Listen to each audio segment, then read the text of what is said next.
Hello mga kabarya, kumusta na po kayo? Sana po ligtas kayo sa lahat ng kapahamakan at naway gabayan tayo ng may likha ng lahat.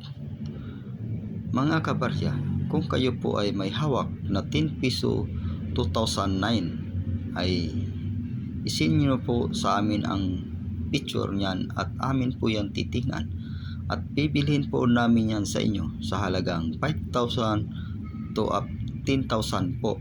Pagka yan ay brilliant and circulated po ang inyong barya, makintab at makinis, wala po ang gasgas, ay bibilhin po namin sa inyo yan ng 5,000 to 10,000 dahil wala pa po kaming hawak na 2009. Kaya mga kabarya, para makumpleto po namin ang aming koleksyon sa 10 piso coins, kaya kung mayroon po kayong hawak na 2009 10 piso coins ay isipin na po mga kabarya ang inyong coins at amin po yan titingnan, at kapag kayan po ay 2009 ay amin po yan bibilin sa inyo.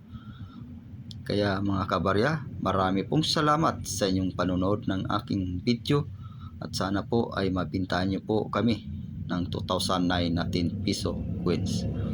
Sa lahat po naman nagpalo sa akin ay shout out po sa inyong lahat, and thank you and God bless to all.